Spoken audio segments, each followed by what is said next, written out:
تعالیٰ عنہ کی افضلیت۔ قرآن مجید فرقان حمید میں اللہ رب العزت ارشاد فرماتا ہے والذی جاء بالصدق وصدق به اولئک هم المتقون۔ والذی اور وہ ذات جاء بالصدق جو سچ لے کر آئی، وصدق به اور وہ ذات جس نے ان کی تصدیق فرمائی، اولئک هم المتقون یہی سب متقین ہیں، تقوی والے ہیں۔ سبحان اللہ۔ اس آیت پاک کو دیکھا جائے تفسیری اعتبار سے کئی مفسرین کرام نے اس کی تشریح و تفسیر بیان فرمائی، اور تفسیر کے میدان کے شاہ سوار امام فخر الدین رازی رحمۃ اللہ تعالی علیہ نے جو اس کی تفسیر فرمائی ہے وہ بہت ہی خوبصورت ہے۔ امام رازی رحمۃ اللہ علیہ فرماتے ہیں والذی جاء بالصدق، اس جملے سے مراد حضور نبی پاک صلی اللہ علیہ وسلم کی ذات ببرکات ہے۔ وصدق به اور جنہوں نے ان کی تصدیق فرمائی، اس سے مراد حضرت سیدنا صدیق اکبر رضی اللہ تعالی عنہ۔ اللہ رب العزت نے کیا شان بنائی ہے یار غار کی، اور کیا عظمت کا معیار بیان فرما دیا قرآن مجید کے اندر، اور افضلیت کا معیار بیان فرما دیا۔ وصدق به اس سے مراد جناب صدیق اکبر ہے، تو اللہ رب العزت نے گویا تصدیق صدیق اکبر کی گواہی دے دی کہ سب سے پہلے اور سب سے اعلیٰ طریقے سے، سب سے بہترین طریقے سے حضور سید عالم صلی اللہ علیہ وسلم کے دین کی، آپ کی نبوت کی، آپ کی رسالت کی تصدیق کرنے والا صدیق اکبر ہے۔ سبحان اللہ، سبحان اللہ۔ جس کی تصدیق کی گواہی رب دے، والذی جاء بالصدق وصدق به، وہ ہستی جو سچ لے کر آئی، اور وہ ہستی جنہوں نے ان کی تصدیق فرمائی۔ سچ لے کر آنے والے حضور ہیں تو تصدیق فرمانے والے ابو بکر صدیق ہیں۔ حضرات گرامی، یہ تو آیت پاک کا جو مفہوم تھا وہ آپ کو سمجھا دیا کہ اس آیت پاک سے مراد کون کون ہستیاں ہیں۔ حضرت صدیق اکبر رضی اللہ تعالی عنہ کی عظمت و شان کے حوالہ سے یہ حدیث بھی بڑی قابل توجہ ہے۔ حضرت سیدنا ابو الدرداء رضی اللہ تعالی عنہ آپ فرماتے ہیں ایک مرتبہ ہم سفر میں تھے، آقا علیہ السلام بھی ساتھ ہیں، سیدنا صدیق اکبر بھی ساتھ ہیں، دیگر بھی حضور کے کئی صحابہ۔ فرماتے ہیں ایسے سفر ہو رہا تھا تو حضور نے مجھے مخاطب کر کے فرمایا اے ابو الدرداء، خیال نہیں کرتے ہو کیسے چل رہے ہو؟ میں نے عرض کیا یا رسول اللہ کیا ہوا؟ حضور نے فرمایا دیکھو تو تم کس کے آگے چلتے ہو؟ نہیں، تمہاری اگر توجہ اگر تمہاری کہیں اور ہے تو میں پھر نہ بیان کروں گا، توجہ میری طرف۔ اے ابو درداء، کیا دیکھتے نہیں ہو کس کے آگے چل رہے ہو؟ حضرت ابو درداء نے عرض کی آقا کس کے آگے چل رہا ہو؟ کیونکہ وہ چند قدم صدیق اکبر سے آگے تھے۔ حضور نے فرمایا اے ابو درداء، ابو بکر کے پیچھے مت، ابو بکر کے آگے مت چلو، ابو بکر کے پیچھے چلو، کہ جب سے سورج طلوع ہوا ہے تب سے لے کر جب تک طلوع ہوتا رہے گا، نبیوں کے بعد ابو بکر سے افضل کوئی ہستی ہی نہیں جس پر سورج طلوع ہوا۔ ابو بکر صدیق تو وہ عظیم شخصیت۔ آپ بے شک مجھے بیلے نہ دیں، کچھ نہ دیں، پیسے بالکل نہ دیں، ایک روپیہ بھی نہ دیں، لیکن سبحان اللہ بھی بولے اور توجہ بھی رکھیں۔ ہمیں نہیں ضرورت 10 روپے کی، 5 روپے کی، 20 روپے کی، بس یہ ہے کہ آپ بات توجہ سے سنیں ٹھیک ہے، اور سبحان اللہ دلی نہ ہو، بولو ذرا محبت سے۔ حضور نے کیا فرمایا؟ اے ابو الدرداء، صدیق اکبر وہ ہستی ہے کہ جب سے سورج طلوع ہو رہا ہے اور جب تک ہوتا رہے گا، ابو بکر سے افضل کسی شخص پر یہ طلوع ہوا ہی نہیں اور غروب ہوا ہی نہیں۔ فرمایا ابو بکر ہی ہے جو بعد الانبیاء افضل ترین ہستی ہے۔ نعرہ تکبیر، نعرہ رسالت، نعرہ خلافت، نعرہ حیدری، عظمت صدیق، سبحان اللہ سبحان حضرت سیدنا ایک حدیث پاک، دوسری حدیث پاک، حضور فرماتے ہیں ما نفعنی مال احد قط ما نفعنی مال ابی بکر۔ حضور فرماتے ہیں اس پوری روئے زمین میں فرما جتنا ابو بکر کے مال نے مجھے نفع پہنچایا ہے اتنا کسی کے مال نے مجھے نفع نہیں پہنچایا۔ سبحان اللہ، ابو بکر کے مال نے، حضور فرماتے ہیں کسی کے مال نے، تمام کائنات کے انسانوں میں کسی کے مال نے مجھے اتنا نفع نہیں پہنچایا۔ حضور فرماتے ہیں جتنا ابو بکر کے مال نے مجھے نفع پہنچایا۔ ابو بکر کا مال کتنا پاکیزہ ہے کہ ابو بکر مال دے تو مسجد نبی کی زمین خریدی جائے گی۔ سبحان اللہ، مسجد نبی کی زمین خریدی جائے ابو بکر کے مال سے، اور مسجد نبوی وہ ہے کہ اس کے منبر اور حضور کے حجرہ پاک کے درمیان کا جو حصہ ہے نا، بخاری کی حدیث ہے، حضور فرماتے ہیں ما بین بیتی و منبری روضۃ من ریاض الجنہ۔ کیا فرماتے ہیں؟ میرے منبر اور میرے گھر کے درمیان یہ جو زمین کا ٹکڑا ہے نا، حضور فرماتے ہیں جنت کی کیاری ہے۔ سبحان اللہ، یہ کیا ہے؟ جنت کی کیاری ہے۔ میں نے کہا ہے ابو بکر صدیق کی شان میں جب بھی بولے سنبھل کے بولا کر، ابو بکر عام نہیں، ابو بکر کا تو مال اتنا پاکیزہ ہے کہ جس مال سے ابو بکر کے جس مال سے مسجد کی زمین خریدی جائے وہ بھی جنت کی کیاری بن جاتی ہے۔ میں نے کہا یہ تو مال ابو بکر کی شان ہے، ابو بکر کی ذات کی شان کیا ہے؟ یہ تو ابو بکر کے مال کی شان ہے کہ ابو بکر جس مال سے زمین خرید کر دے وہ جنت کا ٹکڑا بن جائے، وہ جنت کی کیاری بن جائے، روضۃ من ریاض الجنہ بن جائے۔ حضرت ابو بکر صدیق، آج لوگ عاشقان مصطفیٰ کو بڑی بڑی عجیب باتیں کرتے ہیں کہ جی حضور کے میلاد پر اتنا خرچ کر دیا، حضور کے میلاد پر اتنا خرچ کر دیا۔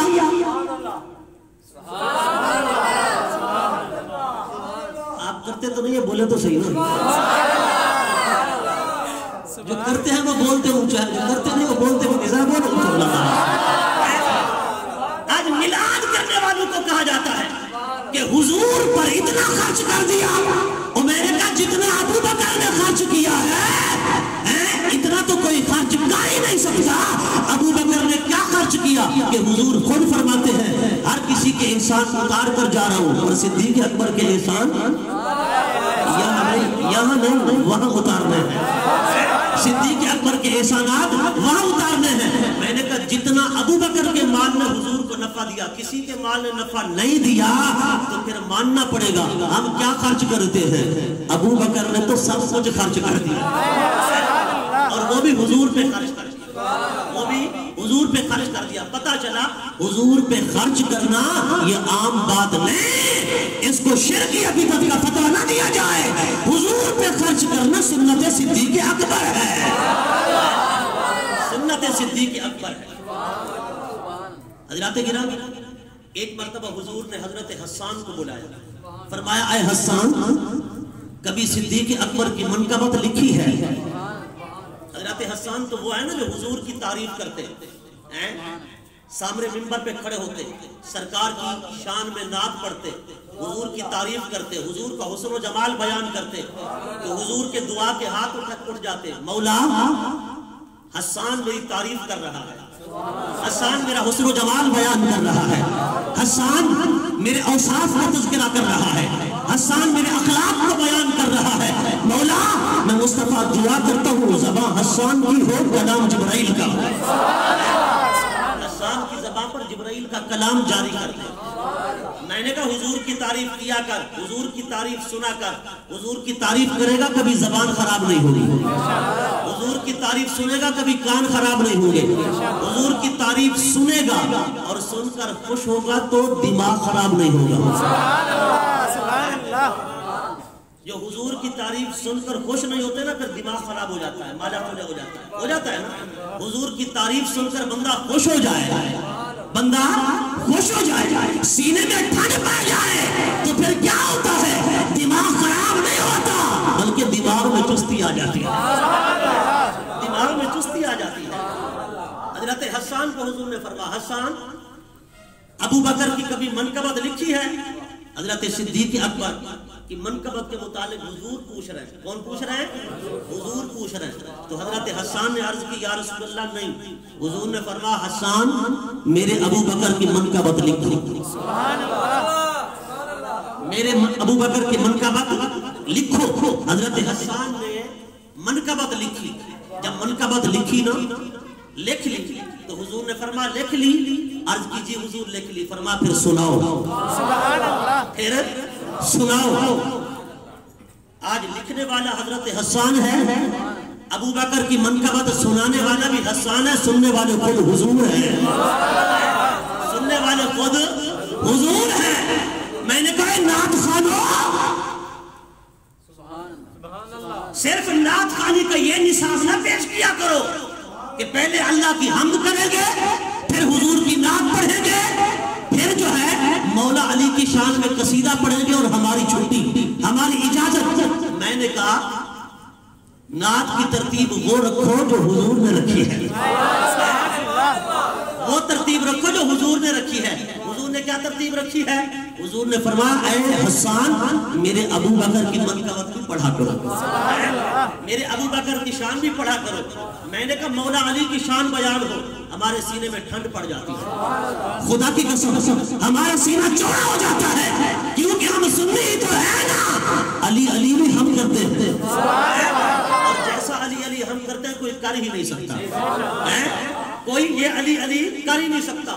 حضرت شاہ عبد العزیز محدث دہلوی رحمۃ اللہ تعالی علیہ, اعلیٰ حضرت نے جنہیں فتح و رضویہ کے اندر رکن الاسلام لکھا, فرمایا اسلام کا ستون, اسلام کا ستون کون؟ شاہ عبد العزیز محدث دہلوی. آپ اسلام کے ستون ہیں. آپ لکھتے ہیں کہ افضل تو سیدنا صدیق اکبر ہیں تمام صحابہ میں, لیکن زیادہ نعرے علی کے لگتے ہیں, زیادہ نعرے مولا علی کے لگتے ہیں. فرمایا کیوں؟ آپ فرماتے وجہ یہ ہے کہ سب سے زیادہ جسے ستایا گیا وہ مولا علی ہے.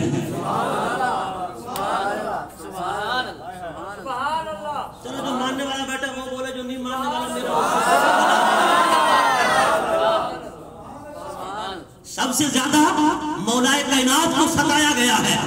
شاہ عبد العزیز رحمۃ اللہ علیہ فرماتے ہیں سب سے زیادہ مولا کائنات کو ستایا گیا تو رب نے نعرے بھی سب سے زیادہ علی کے لگوا دیے تھے.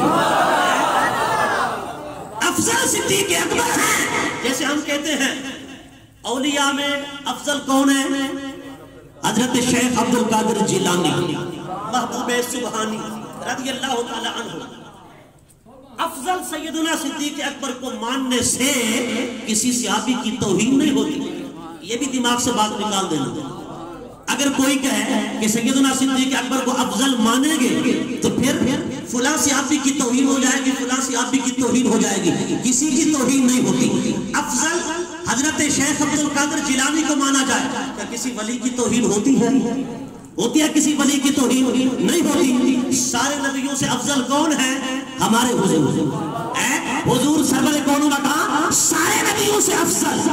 جیسے نبیوں میں حضور جیسا کوئی نہیں, بلا تشبیہ و بلا تمثیل. حضور کے تمام صحابہ میں ابو بکر جیسا کوئی نہیں, ابو بکر جیسا کوئی نہیں.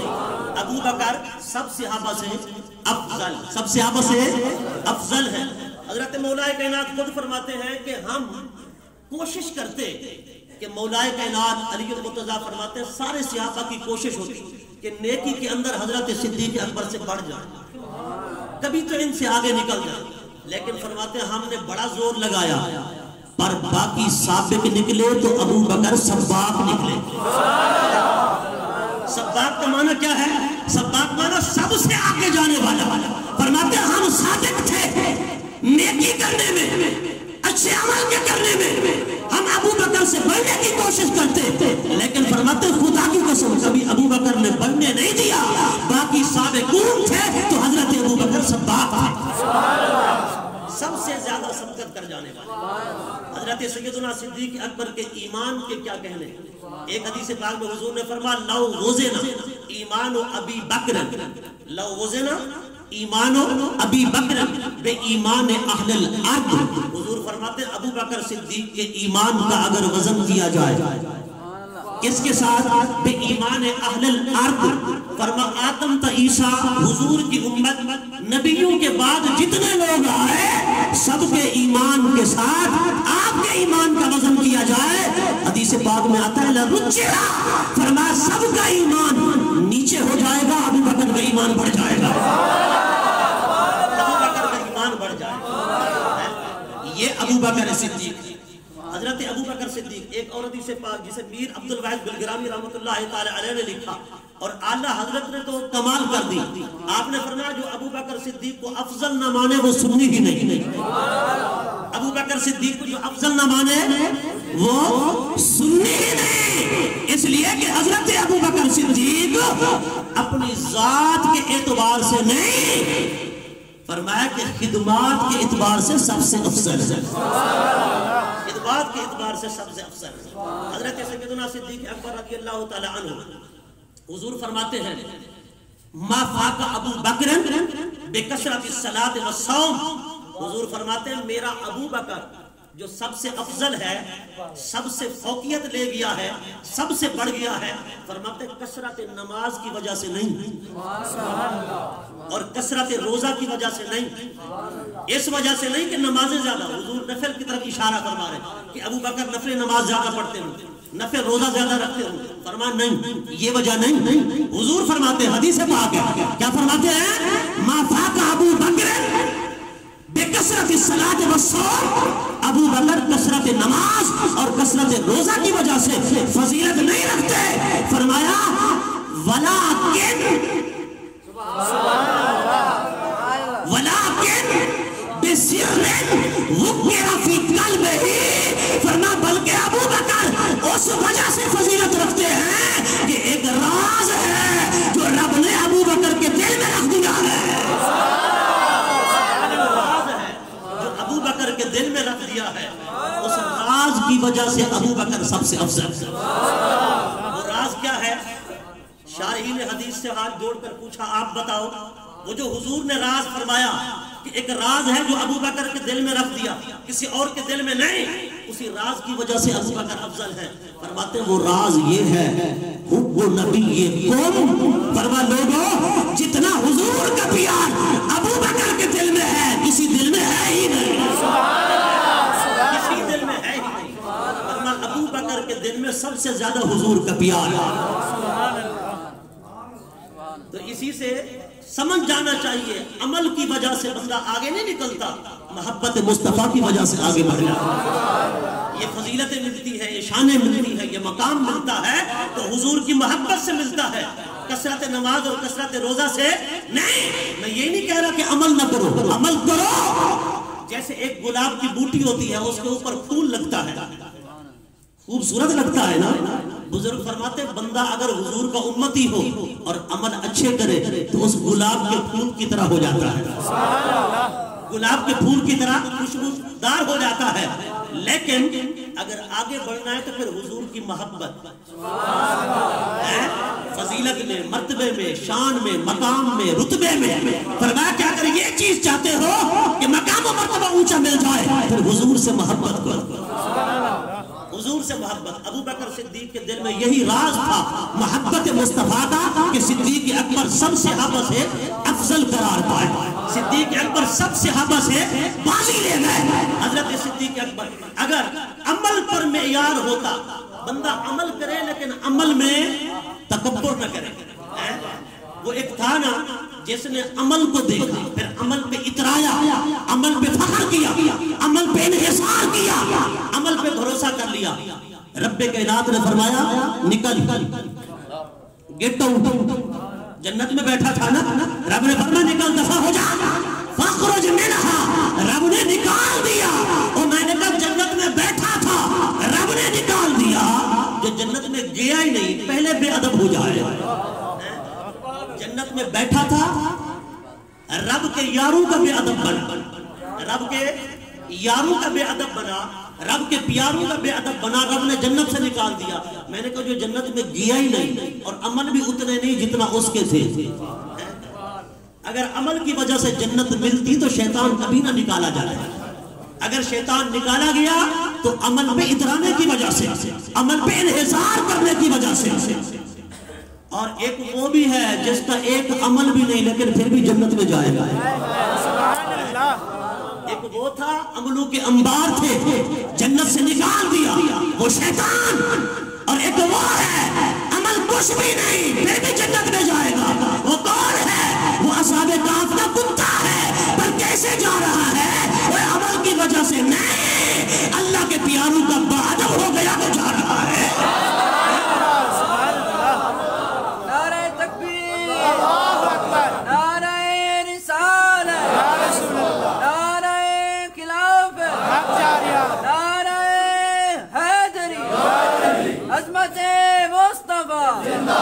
میں نے کہا کتوں کا کیا کام ہے جنت میں جائیں؟ جو ہے ہی کتا، اس کا کام کیا ہے کہ جنت میں جائے؟ وہ جنت میں کیسے جا سکتا ہے؟ پر میں نے کہا وہ جو اصحاب کہف کے ولیوں کا ادب کرے وہ کتا ہو کر بھی جنت میں جائے، جو اصحاب محمد کا ادب کرے وہ۔ اس لیے میں نے کہا حضور کے غلاموں کو بھوکا نہ کر، سرکار کے صحابہ کو پک پک نہ کیا کر، فرما زبان کو لگام دیا کر۔ کیوں؟ اگر اصحاب کہف کے ولیوں کا کرے ادب، میں نے کہا کتا ہو کر اصحاب کہف کو نہیں بھوکتا تو بندہ ہو کر اصحاب محمد کو بھوکتا ہے۔ بندہ بن بندہ، ورنہ تجھ سے کتے بھی اچھے ہیں، کتے بھی مقام پا جاتے ہیں، مگر کب؟ جب بھونکنا چھوڑ دو۔ وہ کتے نے کہا تھا نا کہ مجھے نہ مارو، وہ ایک اصحاب کہف کے ولی نے روڑا مارا تو اس نے کہا کیوں مارا؟ رب کی بارگاہ میں عرض کی مولا زبان تو دے۔ رب نے زبان دی تو اس نے کہا کتا ضرور ہوں پر تمہیں بھونکوں گا نہیں، تمہیں بھونکوں گا نہیں۔ میں نے کہا جامی نے اسی چیز کو تو دیکھا تھا نا کہ اصحاب کہف کے ولیوں کا کتا ہو جنت میں جائے، تو انہوں نے کہا جو مصطفیٰ کا کتا بن جائے۔ تو کیا کہا سگت را کاش جامی نام بودے کہ آمد بر زبانت گاہے۔ حضرت سیدنا صدیق اکبر رضی اللہ تعالی عنہ، میں نے کہا غلام ہو تو ایسا ہو، غلام ہو تو ایسا ہو۔ اللہ اکبر۔ آپ نے وقت وصال وصیت فرمائی، وقت وصال آپ نے وصیت فرمائی، آپ نے فرمایا اے حضور کے غلاموں، جب میری روح پرواز کر جائے میرا جنازہ کہیں اور نہ لے جانا، میرا جنازہ حضور کے روضے پہ لے جانا، گنبد خضرا پہ لے جانا۔ حضرت صدیق اکبر کی روح پرواز کر گئی، خدا کی قسم آج کندھا دینے والا فاروق اعظم ہے، عثمان ذو النورین ہے، مولا کائنات ہے۔ آج جنازہ جنت البقیع لے جانے کی بجائے آج جب آؤٹ سائڈ لے جایا گیا، حضور کے گنبد خضرا پر دروازے کے سامنے رکھا، صحابہ کی چیخیں نکل گئی، عرض کی آقا آپ کا یار غار آیا ہے، حضرت صاحب کا ساتھی آیا ہے، وہ ابو بکر جس نے سب کچھ آپ پہ وعد دیا تھا، سب کچھ آپ پہ قربان کر دیا تھا، وہ ابو بکر آیا ہے۔ دروازہ نہیں کھلا، صحابہ نے ہاتھ باندھ لیے، ہاتھ باندھ کر حضور پر صلاۃ و سلام شروع کر دیا۔ کیا شروع کر دیا؟ صلاۃ یا درود؟ بولو بولو، ہم یاد کروانا چاہتے ہیں، قرآن یاد کرو، کہتے درود پڑھو، درود شریف، درود شریف۔ سلام پہ موت آتی ہے، رب نے تو خود فرمایا یا ایھا الذین آمنوا صلوا علیہ وسلموا تسلیما۔ درود بھی ہے، سلام بھی ہے نا، تو تو میں نے کہا درود ابراہیمی میں ٹیل لگا لو، مجھے دکھاؤ سلام کہاں لکھا ہے درود ابراہیمی کے اندر؟ میرا چیلنج ہے، ایڑی چوٹی کا زور لگاؤ درود ابراہیمی، جو اس پر زور لگاتے ہیں نا درود ابراہیمی درود ابراہیمی، میں نے کہا اس میں سلام دکھا دو بس۔ سبحان اللہ سبحان اللہ، نہیں سمجھے بات؟ دیکھیں ادھر ادھر کی مارنے کی ضرورت نہیں، نہ لگی لکھتی نہ آئیں بائیں شائیں کچھ بھی نہیں، سیدھی سیدھی بات ہے۔ میں نے کہا سیدھی سی بات ہے، درود ابراہیمی میں سلام تم دکھا دو، سارے درود ہم چھوڑ کر اسی پڑھنے لگ جائیں گے، سارے چھوڑ کر۔ میں نے کہا رب نے جیسے سلو فرمایا ویسے اس نے سلم تو فرمایا ہے کہ نہیں فرمایا ہے؟ سلو کا معنی ہے درود پڑھو، سلم کا معنی ہے سلام پڑھو، وہ بھی امر یہ بھی امر، وہ بھی وجوب کے لیے یہ بھی وجوب کے لیے، اس کا پڑھنا ضروری ہے اس کا پڑھنا ضروری ہے، وہ بھی واجب ہے یہ بھی واجب۔ میں نے کہا جس نے ساری زندگی درود ابراہیمی پڑھا ہے کوئی اور درود پڑھا ہی نہیں، میں نے کہا وہ سلام پر عمل کیسے کرے گا؟ یا جہنم میں جائے گا یا سلام کو ترک کر کے کہاں جانا چاہتا ہے؟ میں نے کہا رب نے تو دونوں چیزوں کو حکم دیا ہے، پھر اگر ساری زندگی صلاۃ پڑھتا رہے تو سلام نہیں سمجھے، اس لیے میں نے کہا اپنے کو پڑھ۔ مولوی زکریا صاحب نے بڑی مزیدار بات کی، اس نے کہا قرآن کے عین مطابق وہ جو فضائل درود ہے نا، فضائل درود آج کل بغل میں کتاب ہے لیکن فضائل درود والا حصہ اڑ گیا۔ میں نے کہا یار بڑے افسوس کی بات ہے، فضائل قرآن منظور، فضائل حدیث منظور ہے، فضائل صحابہ منظور ہے، فضائل ذکر منظور، سارے فضائل منظور ہیں پر فضائل درود منظور نہیں۔ میں نے کہا قرآنی چھپی ہوئی اٹھا اور آج کی چھپی اٹھا، قرآنی میں ہے نئی میں نہیں ہے۔ میں نے کہا یہ بغض کا اظہار کس سے کیا جا رہا ہے؟ مولوی زکریا کاندھلوی صاحب نے لکھا، شیخ الحدیث صاحب نے، کہ قرآن کے عین مطابق جو درود و سلام ہے وہ یہ ہے الصلاۃ والسلام علیکہ یا رسول اللہ۔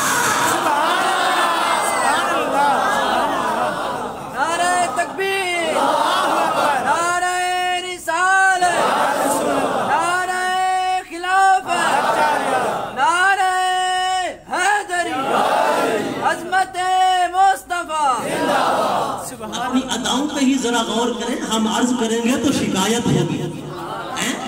میں نے کہا رب نے دونوں کا حکم دیا ہے، درود کا بھی سلام کا بھی۔ ابو بکر علی عثمان انہوں نے بھی یہی ہاتھ باندھ کے پڑھا الصلاۃ والسلام علیکہ یا رسول اللہ، صلی اللہ علیہ یا سیدی یا رسول اللہ، وسلم علیکہ یا سیدی یا حبیب اللہ۔ بس یہ پڑھنے کی دیر تھی، میں نے کہا دونوں راضی ہو جائیں۔ صلاۃ و سلام صحابہ نے پڑھا اور پھر رجال کشی والا، یہ اہل تشیع حضرات کی بڑی چوٹی کی کتاب ہے، اگر اس کتاب کو نکال دو تو پورا مذہب گر جاتا ہے، اتنا بڑی کتاب ہے رجال کشی۔ میں نے کہا پڑھ رجال کشی، اس میں لکھا ہے کہ نبی پاک کے روضے کا دروازہ بند تھا، تالا لگا ہوا تھا، تالا بھی بند تھا، چابی بھی نہیں منگائی، صرف پڑھا صلاۃ و سلام۔ کہتے ہیں رجال کشی والا لکھتا ہے، میں نے کہا اٹھا بابے کی کتاب، تالا کھل گیا، ٹوٹ گیا اور گلدہ کھل گیا، دونوں پٹ ٹوٹے چلے گئے۔ اندر سے آواز آئی اوصل الحبیب الی الحبیب، اب دیر نہ کرو یار کو یار سے ملا۔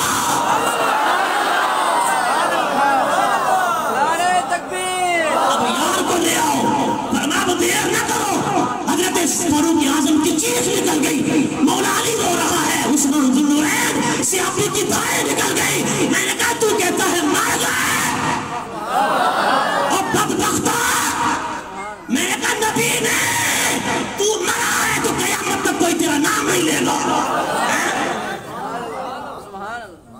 کوئی تیرا نام نہیں لے گا۔ میں نے کہا میرے نبی کو مردہ کہنے والا وہ دونوں جہاں میں مردہ ہے۔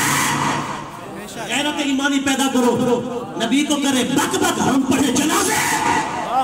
میں نے کہا حیا کر، یا ان سے وفا کر یا ان سے وفا کر۔ پھر وفا سیکھنی ہے تو ابو بکر سے سیکھ، زندگی گزاری تو محمد عربی کے قدموں میں، اور مر کر آیا ہے تو پھر بھی حضور کے قدموں میں۔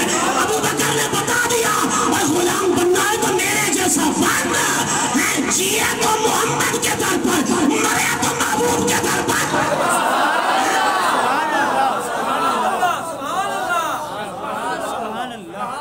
اس لیے حضور کے غلام نہیں ہیں، پھر بولو نا اونچا.